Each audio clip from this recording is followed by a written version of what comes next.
se vai tratar o Botafogo como produto, eu acho super legítimo que aconteça isso, porque quem é dono de empresa quer lucrar, não tem pra onde correr, e aí o torcedor do Botafogo tem que entender isso, se não entendeu ainda, vai entender da maneira mais dolorida que seja. Essa diferença da prática e do discurso, eu acho que ganhou um esclarecimento muito importante trazido hoje pelo Pedro Alves do GE. Globo, meu amigo, um abraço para ele que costuma nos acompanhar, não sei se ele tá ligado hoje. Pedrão. E aí, Pedrinho trouxe o seguinte: SAF do Botafogo, Lucas Franzato fica mais distante e Felipe Félix assume protagonismo. Felipe Félix é o dono da Loca Agora, que é a empresa de aluguel de motos, que é uma das patrocinadoras, é a patrocinadora principal do Botafogo, junto agora com a empresa de casa de apostas. E o Lucas Franzato é o cara que foi dono do Cianorte e conduziu toda essa questão de compra, de transformação do Botafogo em SAF e da compra do futebol do Botafogo por 300 milhões nos próximos 15 anos.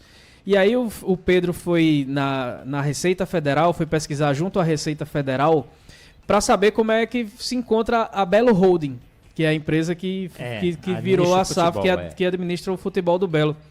E aí foi muito anunciado e divulgado que a Belo Holding era do Lucas Franzato e do Celso Colombo Neto, os dois empresários que comandavam o Cianorte, que saíram de lá e vieram para o Botafogo.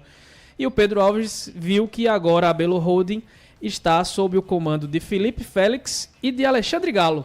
Alexandre Galo, ele não é só o CEO do Botafogo, como ele é um dos sócios da empresa que comanda o Botafogo hoje em dia. Ele sempre foi? Ou começou a ser agora? Na apresentação dele, no dia 4 de fevereiro, que faz hoje exatamente 4 meses, ele falou sobre o Felipe Félix, que era um investidor do Botafogo. Não falou que era sócio, mas falou que era investidor e era um patrocinador.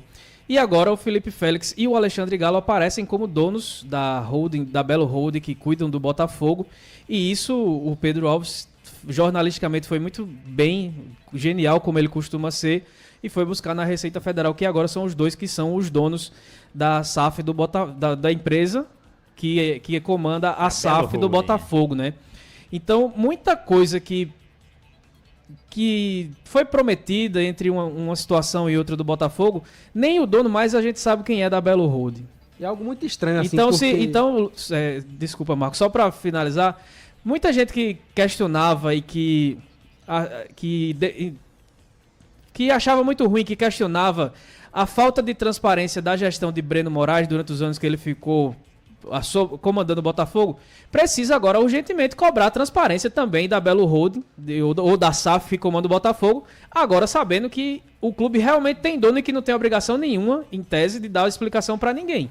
Então, se o torcedor do Botafogo via com bons olhos e como uma salvação a chegada da SAF, algo que eu sempre desconfiei muito, porque eu não acho que SAF seja a salvação de nada, porque tem SAF boa e tem SAF ruim, o desempenho no futebol e agora essa situação de troca de comando na SAF sem nenhuma divulgação, sem nenhum esclarecimento por torcedor, para mim, deixa o tempo muito nebuloso como era há 6 meses atrás, quando era a antiga diretoria que comandava o Botafogo.